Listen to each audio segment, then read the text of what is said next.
নমস্কার, আবারও একবার চলে এসেছি একেবারে ফুটন্ত ব্রেকিং নিউজ নিয়ে। নামমাত্র চ্যানেল থেকে আমি লক্ষ্মী।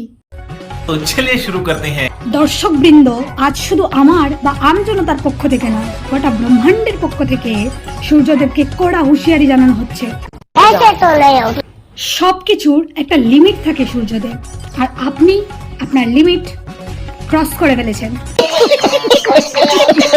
24 ঘন্টার মধ্যে যদি আপনি আপনার মেজাজ ঠান্ডা না করেন, তাহলে আমজনতা আর আমরা সবাই মিলে আপনাকে সোশ্যাল মিডিয়ায় ব্লক আনফলো করে দেব।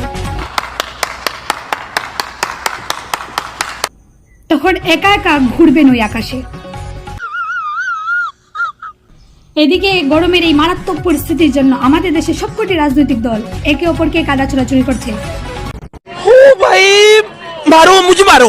কিন্তু আমাদের নামমাত্র নিউজের গোপন সূত্রে জানা গেছে যে এর জন্য দোষী কোনো রাজনৈতিক দলই নয়, আসল দোষী হলো কোল্ড ড্রিঙ্কস আর আইসক্রিম কোম্পানিগুলো। আরো জানা গেছে যে ওরাই নাকি সূর্যদেবকে মোটা অঙ্কের ঘুষ খাইয়ে গরমটাকে বাড়ানোর জন্য মতলব বাটিয়েছে, যাতে ওদের বিক্রি ডাবল হয়ে যায়।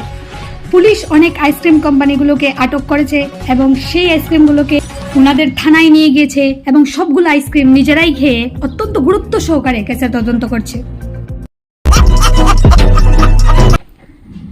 গরমের তীব্র প্রতিবাদ জানাতে আমাদের পাড়ার সাহসী যুবক যুবতীরা তীব্র আন্দোলন শুরু করেছে, একেবারে ফ্যানের নিচে বসে এবং এসি রুম থেকে। कौन है ये लोग? कहां से आते हैं?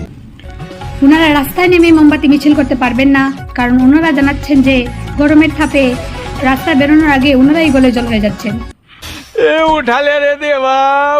যখন আমরা আবহাওয়া দপ্তরে গিয়ে ডিরেক্টরের কলার চেপে জিজ্ঞেস করলাম যে এই নরকুণ্ড মার্কা গরম, তখন উনি অত্যন্ত গম্ভীর মুখে আমাদের জানালেন যে গরম কমবে, তবে তার জন্য নাকি আমাদের সবাইকে একটা কাজ করতে হবে। আজ রাতে 12টার সময় সবাই ছাদে উঠবেন এবং আকাশের দিকে মুখ করে একটা জোরে ফু দেবেন। উনাদের যুক্তি, সবাই একসাথে মিলে ফু দিলে গরম হাওয়াটা উপরে চলে যাবে এবং মহাকাশ থেকে ঠান্ডা হাওয়াটা পৃথিবীতে নেমে আসবে।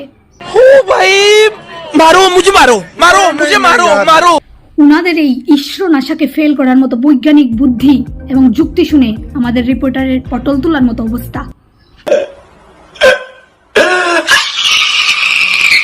সবশেষে ওনারা দর্শকদের জন্য একটা লাইফ সেভিং গাইডলাইন দিয়েছেন।